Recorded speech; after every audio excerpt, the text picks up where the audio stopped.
उस शिवाय नमस्तुभ्यम, सब बोलिए एक बार जमकर, श्री शिवाय नमस्तुभ्यम। तो भगवान शिव ने पूछ लिया कि तुम कौन हो, क्या चाहती हो मांग लो। उसने कहा जितने जन्म मिले, जितने जन्म, प्रत्येक जन्म में मैं अपने पति के चरणों की सेवा करूं। समय आया, एक बार करवा का नाम, उस जो पार्वती जी की सहेली थी उसका नाम करवा पड़ गया। करवा पड़कर एक साधारण परिवार में उसका जन्म था। पति के साथ संग में रह रही थी। पति को थोड़ा शरीर में शिथिलता हो गई थी और वो शिथिलता को देखकर पति को लगी प्यास। जब प्यास लगी तो पानी पीने के लिए पति सरोवर के पास गया। जरा ध्यान देना इस कथा। पति गया सरोवर के पास में। कई लोग करवा चौथ की बहुत हंसी उड़ाते हैं, माताओं की बड़ी हंसी उड़ाते हैं। उनसे निवेदन है मेरा, हमारे सनातन धर्म के जितने व्रत हैं, हमारे सनातन धर्म के इस भारत की भूमि से जितने नियम धर्म जितने निकले हैं, जितने व्रत निकले हैं, साधना निकली है, ये साधारण नहीं है। इसलिए बार बार कहते हैं चंदन है इस देश की माटी, तपोभूमि हर ग्राम है, हर बाला देवी की प्रतिमा, बच्चा बच्चा राम है। कोई साधारण नहीं, कोई अब पार्वती जी की वो सहेली का नाम जन्म लेते लेते लेते लेते एक बार करवा पड़ गया।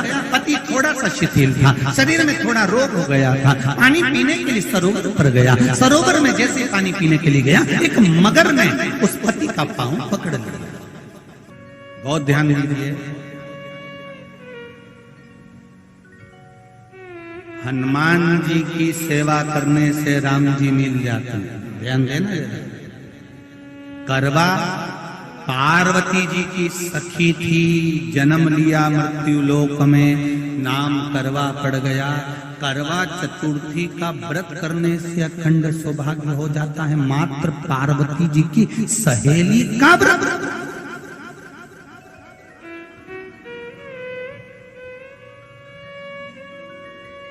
विचार करिए कितना कितना भाव।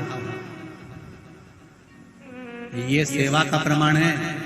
करवा गई, करवा ने देखा कि मेरे पति का पांव मगर ने पकड़ रखा है, और करवा शिव की उपासक, करवा शंकर की उपासक, और शंकर भगवान से ज्यादा करवा माता पार्वती जी की उपासक थी, क्योंकि पार्वती जी की सहेली।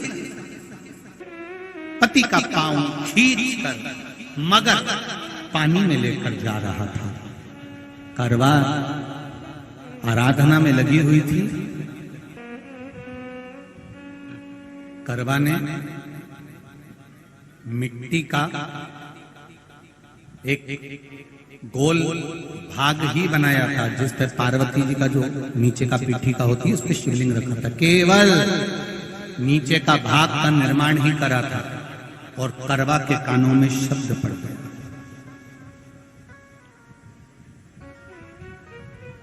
करवा के कानों में शब्द पड़ गया, पति के चीखने की आवाज आई। करवा दौड़ पड़ी।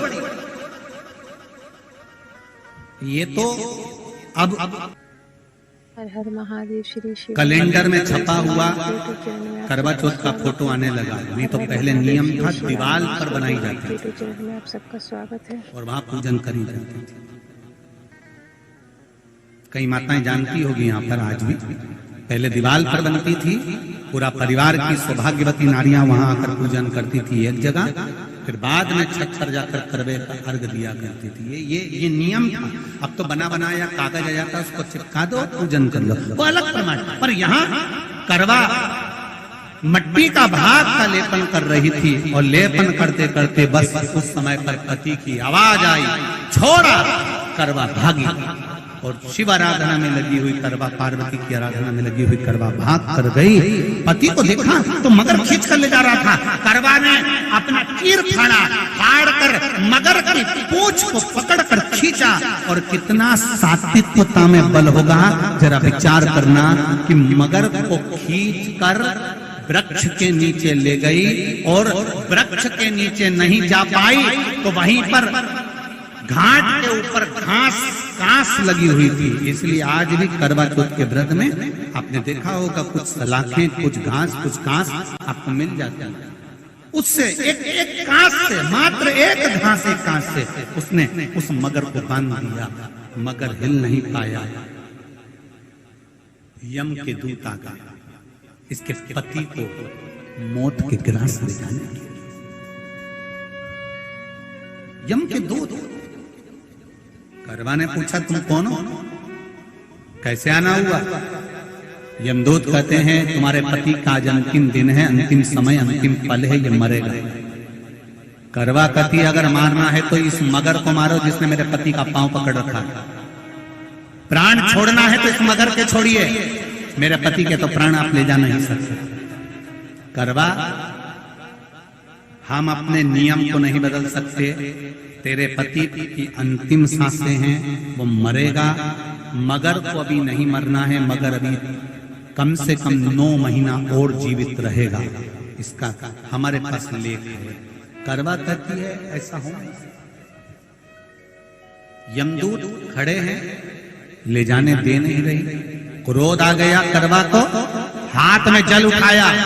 अगर एक यमदूत भी मेरे पति को उठाकर ले जाता है तो मैं शिव भक्त माता पार्वती जी की भक्त करवा आपको श्राप दे दूंगी। सब दौड़ पड़े, यमराज के पास चले गए। यमराज ने पूछा तुम दौड़ कर आए हो, क्या हुआ? यमराज पूछते हैं, दूत कहते हैं वो करवा अपने पति को नहीं लाने दे रही। यमराज वहां कर खड़ा हो जाता है। करवा को समझाया, करवा तेरे पति के प्राण जा चुके हैं, तेरा पति अब मरने वाला है, अंतिम क्षण इसको ले जाने दे, इसका आज आखिरी दिन है। मगर को ले जा पर मेरे पति को नहीं। मान नहीं पाया। यमराज जब क्रोध पर अड़ गया तब करवा को क्रोध आया और क्रोध में आकर लेकर करवा ने श्राप देना चाहा यमराज को। यमराज चरणों में पड़ गया, रेन दे करवा, मैं तुझे वर देता हूँ। आज चतुर्थी का दिन है, तेरे पति को मैं जीवन दान देता हूँ। आज के दिन जो तेरे नाम से व्रत धारण करेगा उसका खंड सौभाग्य स्वयं यमराज करेगा। स्वयं ये वो करवा चौथ का व्रत है। दुनिया के लोग भले हमारे सनातन धर्म पर उंगली उठाएं, दुनिया के लोग भले हंसें कि बताओ करवा चौथ का व्रत होता है, पति की पूजन करते हैं, कोई कोई बोलता है, कोई कोई बोलता है, पर सनातन धर्म की ये पहल, हमारे सनातन धर्म का ये आनंद सुख देने वाला। एक बात और कहेंगे आप, ये भारत की भूमि, ये मेरे हिंदुस्तान की भूमि सभ्यता और संस्कृति की देने वाली, ये सिखाती है विदेशों को भी कि नारी को किस तरह से रहना चाहिए और उसका जीवन कैसा जीना चाहिए। ये दिखाती है कि एक नारी अपने पति को भी यम की कैद से छुड़ा कर ला सकती है। करवा का पति जो मगर ने पांव पकड़ रखा था, प्राण छूट रहे थे, वो करवा का पति जीवित रह गया। जीवित दौड़ कर गई, मट्टी का पात्र रखा था, मट्टी के पात्र में जल भर कर लाई अपने पति को, क्योंकि पानी पीने के लिए ही गया था। मट्टी के पात्र में जल भरकर जब करवा लेकर आती है और करवा जब मट्टी के पात्र में जल भरकर लेकर आई, अपने पति को पानी पिलाने लगी। पति उठा, उठकर उसने कहा इस जल की जरूरत तेरे को है करवा, क्योंकि तूने शिव आराधना के लिए, पार्वती की आराधना के लिए मुख में कोई जल नहीं रखा। पति ने जल का आचमन अपनी पत्नी को कराया। बस वही नियम आज तक हमारे सनातन हिंदू धर्म में चला आ रहा है। करवा चौथ का पति पत्नी आचमन कराया। ये करवा चौथ की कथा का विस्तार, कई लोग कहते हैं कथा कहाँ से आई, तो आप बता सकते हो इस कथा को, आज की क्लिप को काट कर जनमानस तक भेज सकते हो कि ये कथा का विस्तार आप अपने जीवन में सुनिए। उसके बाद फिर भगवान कृष्ण ने द्रौपदी को इस कथा का वर्णन कराया। फिर एक कथा भगवान कृष्ण ने सुनाई, एक सेठ का प्रसंग, उसके 7 पुत्र थे, एक पुत्री थी। भाइयों की बहन उसको खाना खिलाना था, भूख के भाई साथ में खाना खाते थे, एक अग्नि का ज्वाला दिखाकर चलनी में से बहन को भोजन करा देना, पति का नष्ट हो जाना, फिर बहन का 12 महीने चतुर्थी व्रत रखना, ये सब फिर बाद की कथा है। प्रथम कथा है करवा की, कि करवा का प्रागट्य क्या है, करवा चौथ की महत्वता, मूल वह है। दुनिया के लोगों को ये कथा ज्ञात नहीं होती तो हंस देते, उपहास उड़ाते, समझो। इसलिए करवा चौथ के उद्यापन में लिखा है, करवा चौथ के उद्यापन में लिखा है, आप लोग करते होगे ना करवा चौथ का व्रत, उसका जब उद्यापन होता है तो एक थाली में 13 जगह पर 4-4 पूड़ी रखी जाती है। आप लोगों को तो मालूम होगा, आप लोगों ने करा होगा करवा चौथ का उद्यापन। एक थाली में 13 जगह पर पूड़ी और सीरा, सीरा मतलब हलवा रखा जाता है, और रखने के बाद में उसके ऊपर एक पत्तल रखकर उस पर सुहाग का वस्त्र, साड़ी, 5 वस्त्र, सुहाग सामग्री सब उस पर रखी जाती है। और रखने के बाद में हाथ में कंकु, चावल, हल्दी लेकर, संकल्प लेकर उस थाली पर से घुमाया जाता है। कामना करी जाती है, हे चौथ माता, हे करवा चौथ, हे चतुर्थी, मेरे जीवन में मैंने आपका व्रत करा है, मेरे इस व्रत को स्वीकार करना, मेरा सौभाग्य का, मेरा मांग का सिंदूर, मेरी भाल की बिंदी, मेरे हाथ का चूड़ा, मेरी पाँव की बिछोड़ी, इसको अमर करना माँ। और जो ये वस्त्र मैं दे रही हूँ, इस वस्त्र को मैं जो प्रदान कर रही हूँ चौथ माता, इसको स्वीकार कर कर मेरी भी चुनड़ी को लाल बनाए रखना। तब उस साड़ी को, उस वस्तु को, उस सामग्री को उठाकर घर की वृद्ध सास को, जो घर में सासू होती है, उसको दिया जाता है। सास नहीं हो तो किसी सौभाग्यवती नारी को दिया जाता है। उसके बाद में आप फिर ब्राह्मणों का भोजन कराओ, बड़े प्रेम से बुलाओ और ब्राह्मण ब्राह्मणी का भोजन कराओ। अब आज के जमाने में जो करवा चौथ का उद्यापन होता है, उसमें जब समाज की माताएं उद्यापन करती है तो केवल स्त्री स्त्री को भोजन करा देती है, पुरुष को नहीं कराती। पर करवा चौथ के उद्यापन में लिखा है कि ब्राह्मण का भोजन होना चाहिए, उसके साथ सौभाग्यवती नारी आए, उसकी पत्नी। पर अपन ने तो सोचा कि चौथ माता का उद्यापन है तो केवल स्त्री स्त्री को खिला दो, उद्यापन का पूर्ण फल मिल जाएगा। नहीं, और देने का भी फल है महाराज। करवा चौथ का उद्यापन करो तो भोजन करने उसको बुलाओ जो अपने घर का हो, उसको उद्यापन में नहीं गिनो। अपने घर के लोगों तो वैसे ही भोजन करेंगे, घर का व्यक्ति तो वैसे ही भोजन करेगा ना। पर अपन ने उन्हीं को गिना, ने हमारी बड़ी जीजी के गिन लो, ने छोटी जीजी के गिन लो, ने भांजी के गिन लो, ने उसके गिन लो, ने उसके गिन लो, ने 13-14 ऐसे इकट्ठा कर लिया, ने साहब ये अपने इकट्ठे हो गए, ये तो अपने हो गए। ये तो तुम उद्यापन करोगे तो घर में इनको तो जिमाना ही पड़ेगा, क्योंकि तुम्हारे रिश्तेदार हैं।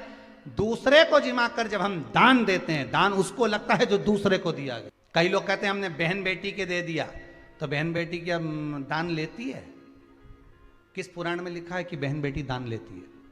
हमको वो भी बताना कि बहन बेटी दान लेती है, क्योंकि बेटी तो खुद कन्यादान में जाती है। बेटी का कन्यादान होता है, वस्तु का दान नहीं। बेटी खुद दान में दी जा रही है, कन्यादान में। बेटी कभी दान नहीं लेती महाराज, बहन बेटियां कभी दान नहीं लेंगी। और बहन बेटियों को कह भी देना चाहिए, अगर भाभियों बोले कि हमने जीजी को दान है, दान मान नहीं ले रहा है, देना हो तो ठाठ से हमारा हक दे रही हो। हम साल भर में आते हैं तो राखी पे साड़ी दे रही हो, ये हमारा हक है क्योंकि हमारे मकान में रह रही हो, हक दे रही हो, दान नहीं। दान देना है तो पंडित जी के दो, दान देना है तो ब्राह्मण को दो, गौ माता को दो। हम दान नहीं ले रहे, हम अपना हक मांग रहे हैं। ऐसे नहीं दोगी तो काले कोट वाले भैया से लिवाएंगे। अब तुम क्यों नहीं, तो तुम, हम तो दान दे रहे हैं, बहन बेटी के दान दे रहे हैं, तो बहन बेटी कोई दान ले क्या? बहन बेटी के कई पड़े हैं तुमसे दान मांगे, इतना बहुत तो वो खुद दान करिया है, कई दान ले भाई, वो तो हक ले रही है, दान नहीं। हे चौथ माता मेरा चूड़ा अमर करो ना, हे चौथ माता मेरा चूड़ा अमर करो, मेरे मांग का है सिंदूर माँ अमर करो ना मेरा, मेरे मांग काए सिंदूर माँ अमर करो ना मेरा, हे जोत माता मेरा चूड़ा अमर करो ना, हे जोत माता। ये जानकारी आपको अच्छी लगे तो please like and subscribe my channel. Thank you.